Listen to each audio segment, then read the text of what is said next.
Invitamos al doctor Carlos Horacio Muñoz. Él nos va a hablar acerca del compromiso gastrointestinal en las enfermedades autoinmunes.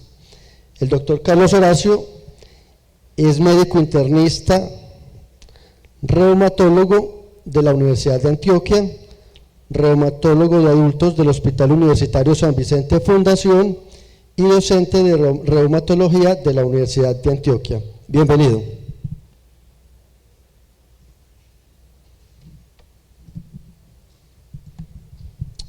Bueno, buenos días.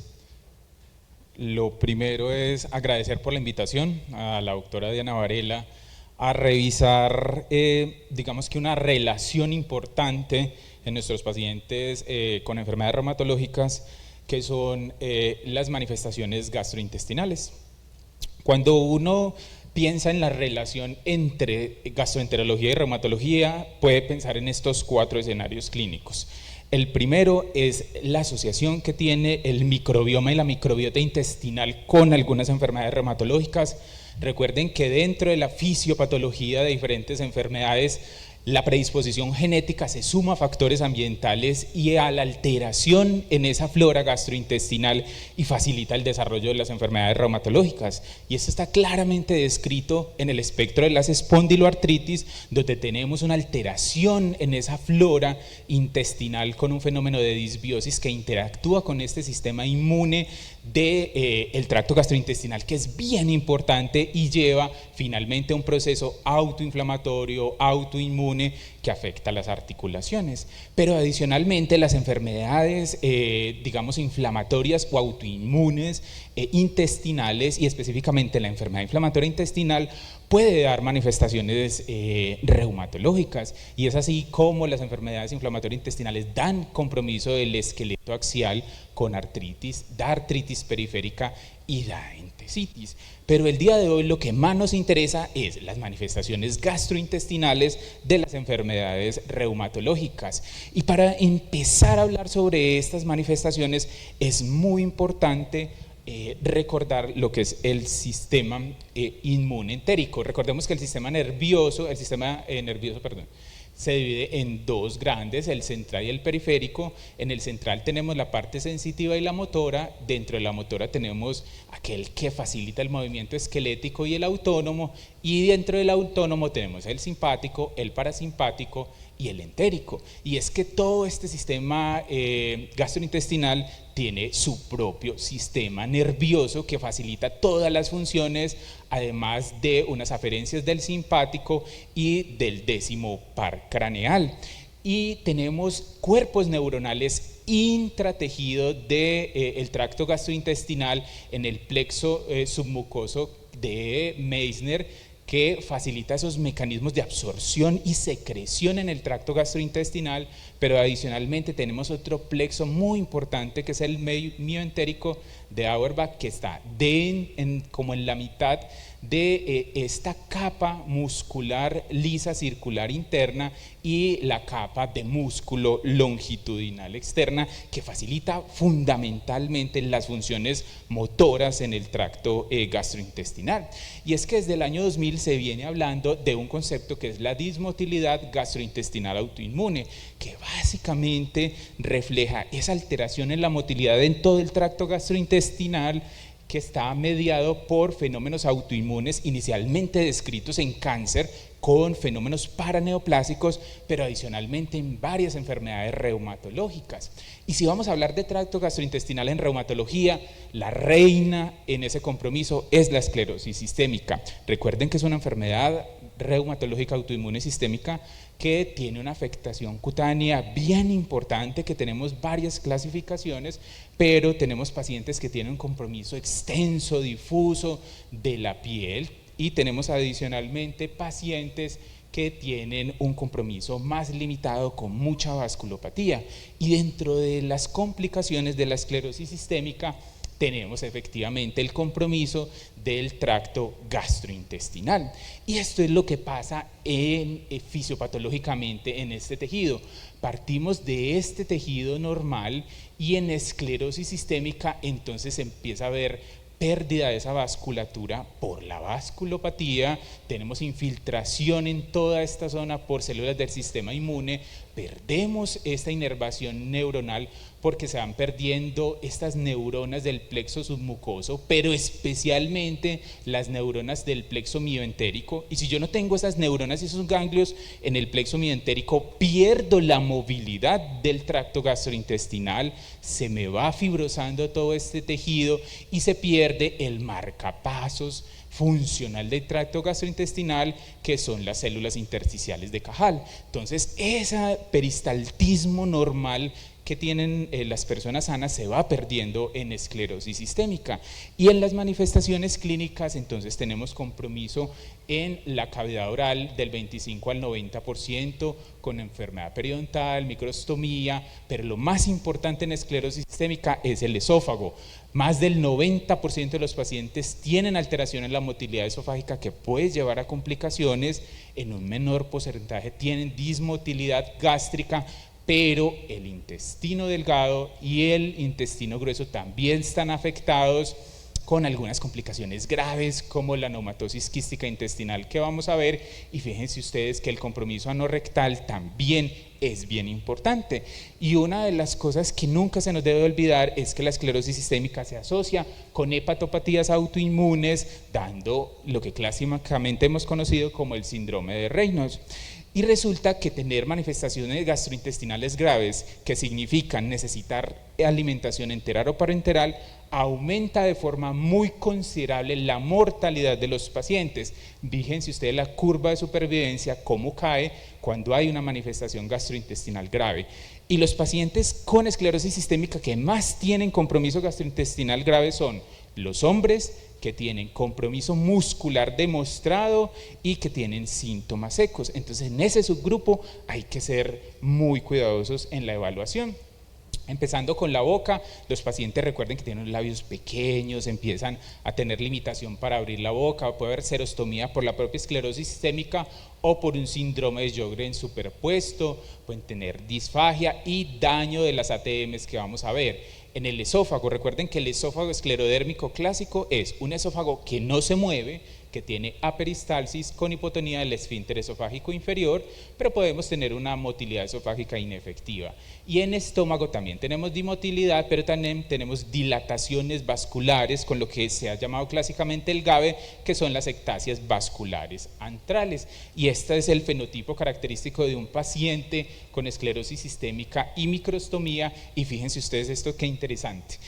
Aquí vemos una radiografía panorámica de una persona normal, donde vemos los cóndilos mandibulares, y fíjense ustedes en este paciente con esclerosis sistémica, tiene resorción completa de los cóndilos que se ve acá y genera pues problemas masticatorios.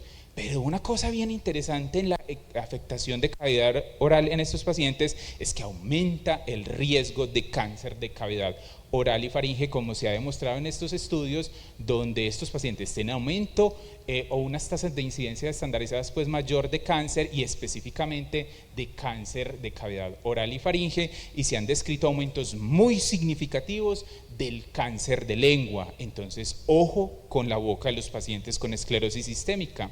Como decíamos, por definición, la mayoría de los pacientes con esclerosis sistémica tienen compromiso esofágico.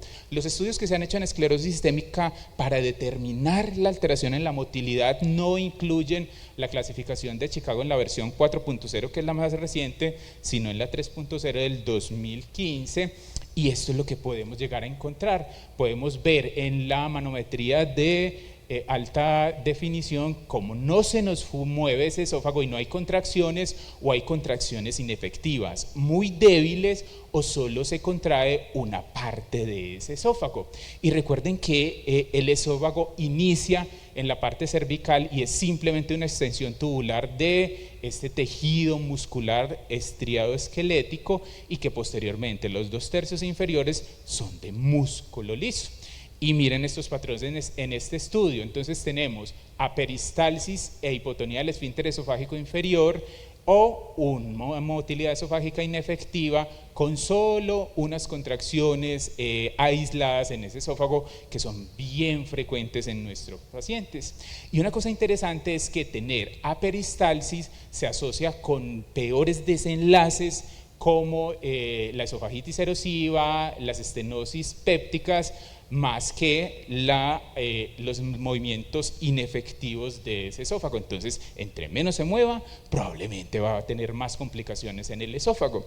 Y no solo se altera los movimientos peristálticos primarios, sino que cuando se hace panometría con un estímulo de distensión volumétrica de ese esófago, se ve que algunos pacientes no tienen movimientos peristálticos secundarios y podemos llegar a un extremo de que no haya peristalsis primaria ni secundaria en lo que se llama un esófago terminal que no tiene ningún tipo de movimiento y que va a generar complicaciones.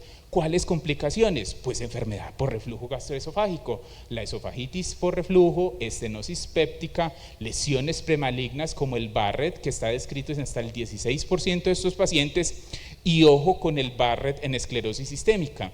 La progresión del Barrett en la población general hacia una lesión con una displasia avanzada a un adenocarcinoma de esófago es generalmente muy lenta, pero en esclerosis sistémica es mucho más rápida. Entonces, si uno tiene un Barrett en un paciente con esclerosis sistémica, hay que estarle haciendo control endoscópico mínimo cada año, porque el 2.6% van a progresar a adenocarcinoma con las complicaciones secundarias.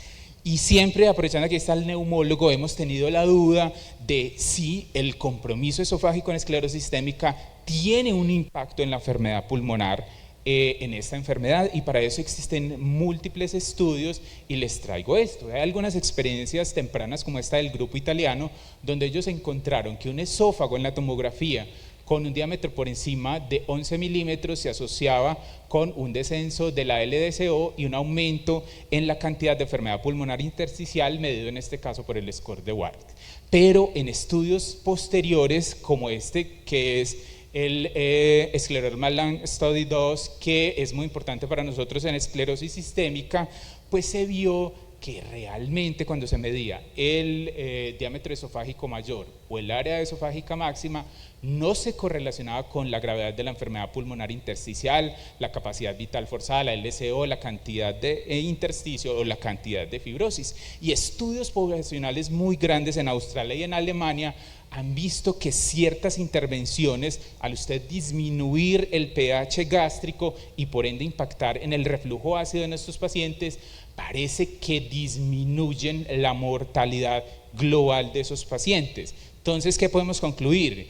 Que el reflujo y las microaspiraciones crónicas tal vez no sean la causa de la EPI, pero pueden contribuir a empeorarla, y el tratamiento farmacológico puede que tenga algún impacto, pero la evidencia es de muy mala calidad.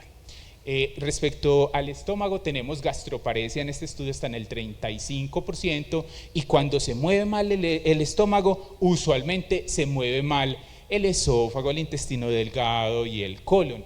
Y fíjense que para usted evaluar la gastroparesia en esclerosis sistémica debe ser un estímulo líquido, no un estímulo sólido, porque cuando se evalúa con estímulo sólido baja la sensibilidad para detectar la gastroparesia.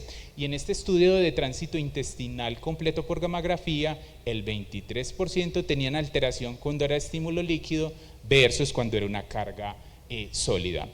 El GABE, que son estas ectasias vasculares o estas dilataciones en el antro gástrico que tienen estas bandas que simula una sandía y que es el estómago en sandía, se presenta hasta en el 10% de los pacientes, y normalmente esos pacientes lo que tienen es una anemia ferropénica. Siempre que uno tiene una anemia ferropénica en un paciente con esclerosis sistémica sin etiología clara, usted lo que tiene que pensar es que el tracto gastrointestinal está sangrando, y está sangrando por estas ectasias que pueden estar en el estómago, pero pueden estar en cualquier parte del tracto gastrointestinal, y es raro que haya un sangrado macroscópico evidente. Entonces, esa es una de las pistas para sospecharla.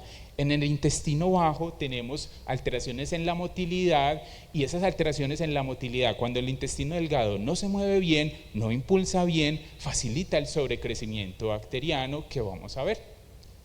Muy importante, el compromiso anorrectal que puede dar incontinencia fecal y pues todas las implicaciones en la calidad de vida que significa para los pacientes tener esto es frecuente en los pacientes.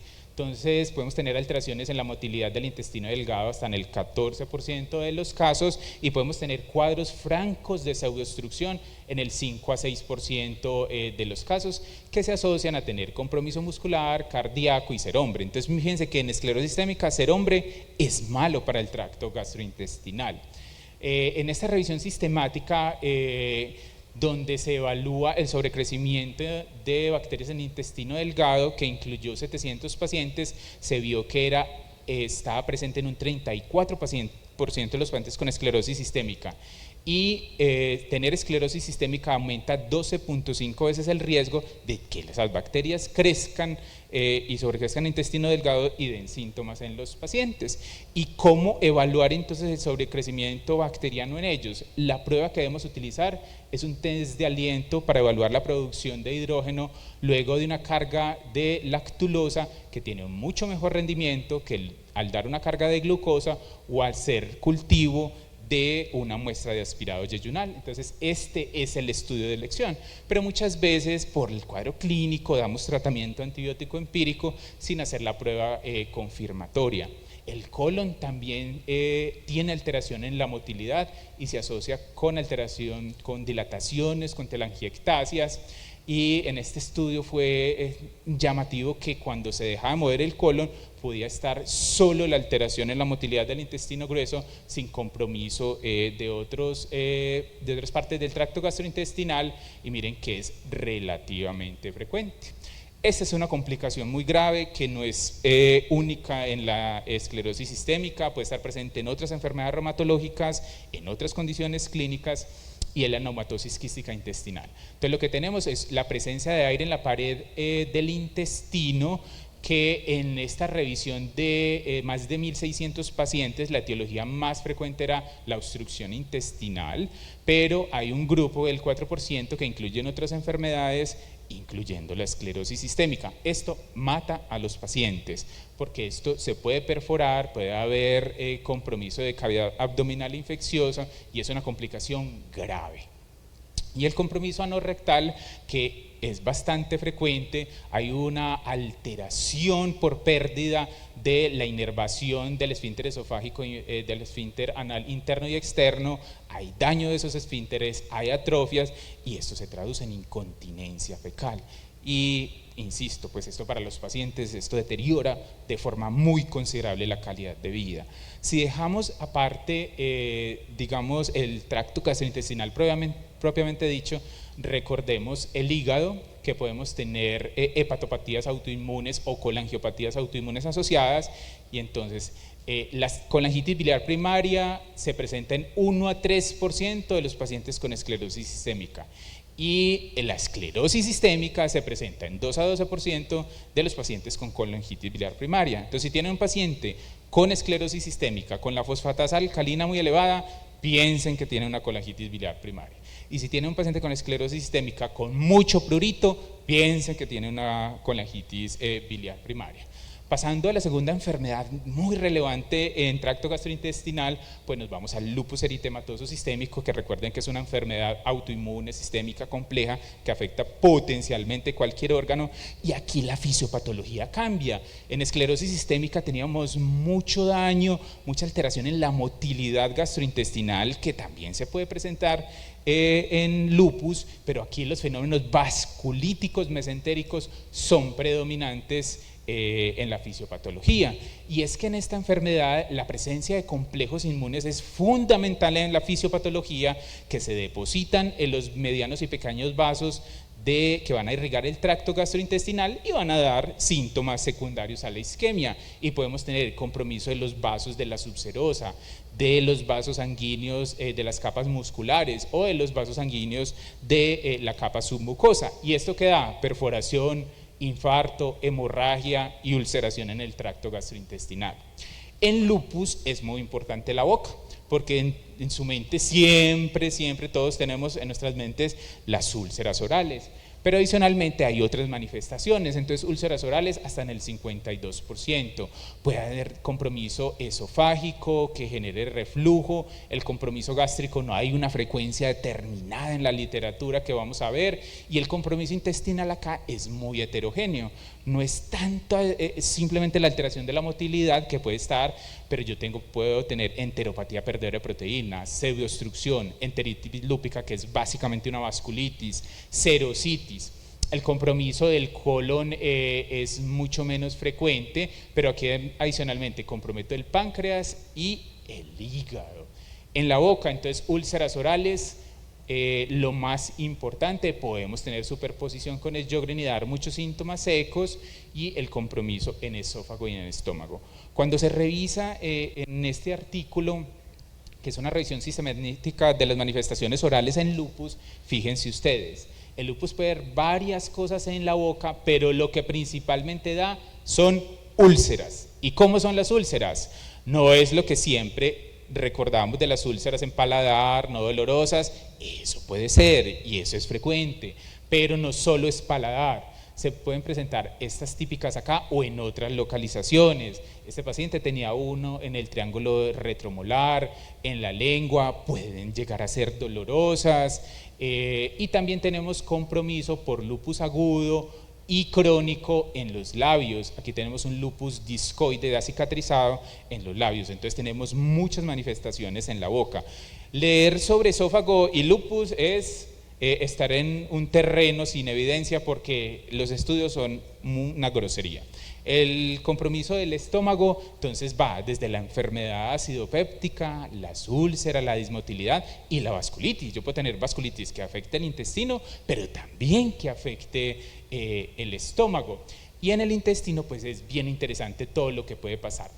Lo primero es la vasculitis o enteritis lúpica, y en esta revisión, que es de muy buena calidad, que fue publicada en cabeza de una antigua estudiante de nosotros, pues lo que se evidencia es que lo que más se afecta es el intestino delgado, y en intestino delgado el yeyuno y el ilion. Es menos frecuente en duodeno y en el intestino grueso. ¿Y qué es lo que genera la enteritis lúpica o la vasculitis mesentérica? Dolor abdominal como síntoma cardinal. Puede haber náuseas, emesis, diarrea y fiebre, y cuando hay compromiso de intestino el lupus está muy activo. Entonces, que un paciente llega con dolor abdominal y el lupus súper apagado, muy raro. Usualmente el lupus está supremamente activo, y si uno sospecha una enteritis lúpica, el estudio de elección es un TAC contrastada de abdomen, y lo que normalmente buscamos y lo que más se ve es el signo de la diana, que acá como se ve de bonito, un engrosamiento de la pared del intestino delgado de más de 3 milímetros. Podemos ver el signo del peine, que es esta ingurgitación de los vasos mesentéricos que están irrigando el intestino, y aumento de la atenuación de la grasa mesentérica en un porcentaje importante. Recuerden que la enteritis lúpica con frecuencia recurre hasta el 30%, especialmente en los 2 primeros años, especialmente recurre si ese grosor es más de 8 milímetros y si ha afectado el colon. Esos son factores de riesgo para que esos pacientes recurran. Y en esa experiencia de nuestro servicio de 16 pacientes con enteritis lúpica, se confirma que los pacientes son activos, tienen dolor abdominal como manifestación cardinal, el signo de la diana como hallazgo más característico, y compromiso de yeyuno y ilion como las zonas más frecuentemente afectadas. Dejando a un lado la vasculitis mesentérica, pasamos a la pseudoobstrucción intestinal. Entonces, los pacientes con lupus se les puede parar el movimiento intestinal y tener un cuadro que semeja tal cual una obstrucción intestinal, sin tener una obstrucción mecánica clara. Y en estos 2 artículos chinos, en este de 85 pacientes, se encontró que esos pacientes con pseudoobstrucción intestinal tenían ascitis en un porcentaje importante, tenían dilatación de la vía urinaria en el 60% y estaban muy activos. Y fíjense en este otro que también tenían dilatación de la vía urinaria y de la vía biliar. Es que resulta que la pseudoobstrucción intestinal hace parte de una cosa que se llama el síndrome de dismotilidad del músculo visceral, y es que se da un ataque autoinmune contra el músculo liso, y todas las vísceras que tienen músculo liso en el abdomen dejan de moverse y se dilatan. Entonces se dilata y separa el intestino de la pseudoobstrucción intestinal.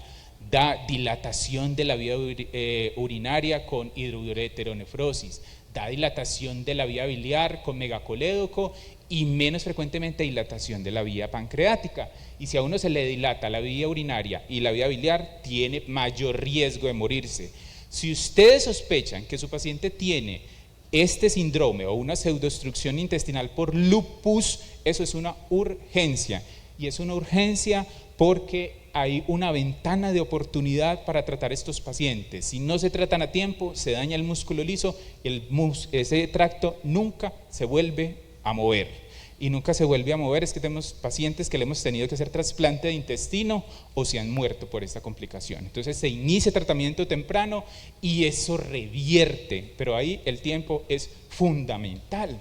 Otra manifestación menos frecuente es la enteropatía perdedora de proteínas lúpica, y en esta revisión de 112 pacientes se encontró que, como clásicamente sabemos, la enteropatía perdedora de proteínas típicamente da un síndrome edematoso. Tenía edemas periférico en el 80%, ascitis en el 50% y derrames en serosas. Y los síntomas gastrointestinales, el más frecuente era la diarrea. Y este síndrome edematoso es porque yo pierdo y pierdo proteínas por el tracto gastrointestinal, entonces el paciente se edematiza. Y fíjense ustedes que la mayoría de ellos tienen unas albúminas bajas, que el hallazgo más común en la tomografía es la ascitis, y por donde más se pierde proteínas en lupus es por el intestino delgado.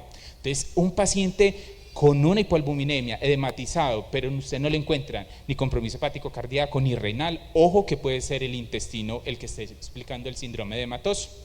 El colon, entonces, menos frecuentemente afectado en lupus, puede estar en medio de la vasculitis o tener también la complicación de la neumatosis quística intestinal. Y el hígado, también hay superposición con hepatopatías y colangiopatías en general autoinmunes y pancreatitis aguda. Recuerden 3 cosas, esto siempre yo lo pregunto en las rondas de reumatología. Entonces, cuando uno tiene un paciente con lupus y tiene hepatitis, tiene 3 grupos de causas. Grupo 1, hepatitis que son explicadas por las causas de todo el mundo, por medicamentos, por infecciones, porque se le llenó el hígado de grasa. Número 2, otras hepatopatías autoinmunes superpuestas al lupus. Y número 3, una hepatitis lúpica, en ese orden de frecuencia. La hepatitis lúpica usualmente no evoluciona a cirrosis y se presenta hasta en el 9% de los casos esa superposición con hepatopatía autoinmune.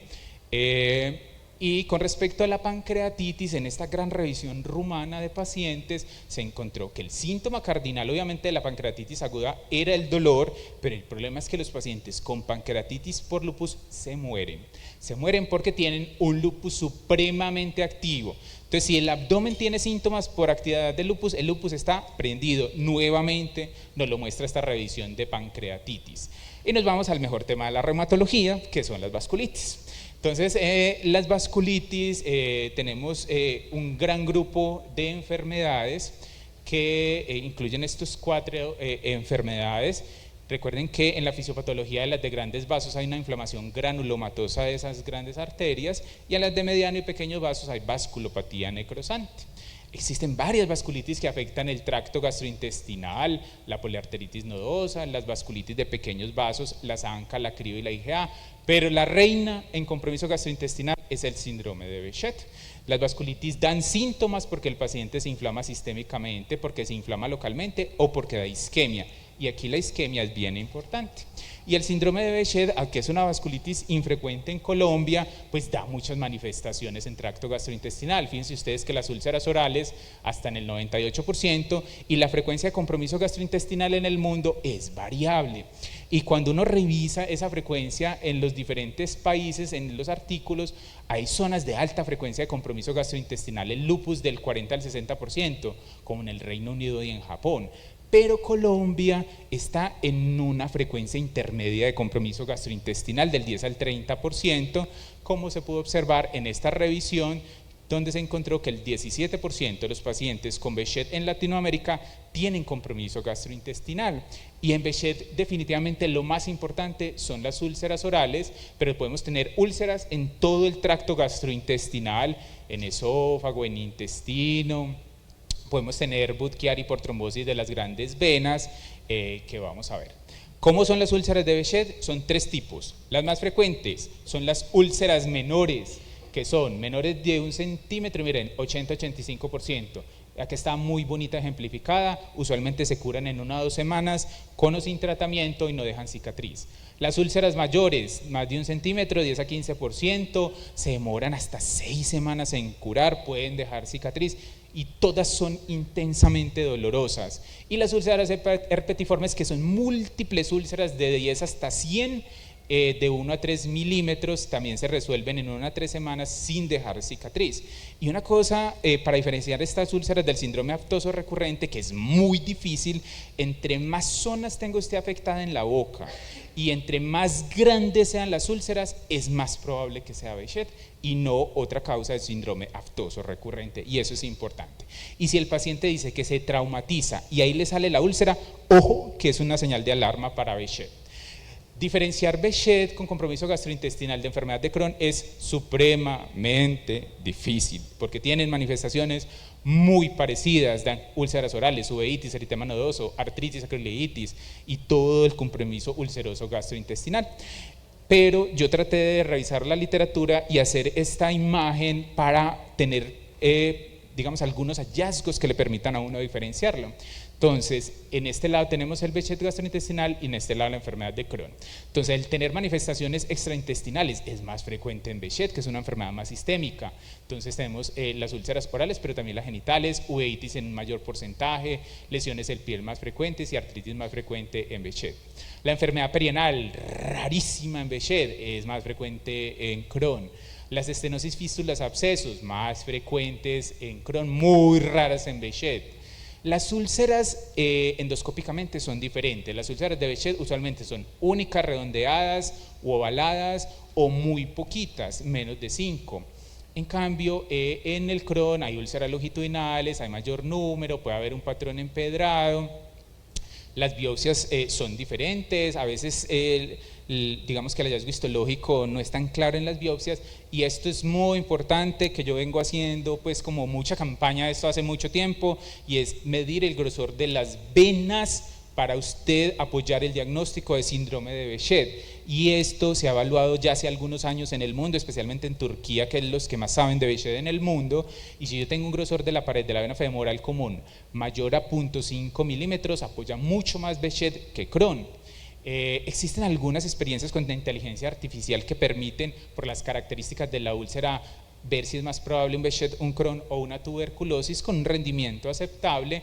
Y específicamente para diferenciar Behçet de Crohn, este es el primer artículo donde ellos cogieron un grupo de personas sanas con Crohn o con Behçet, y miren que el grosor de la pared de la vena femoral común en Behçet es mucho más alto que en las otras etiologías. Es una prueba fácil que está disponible.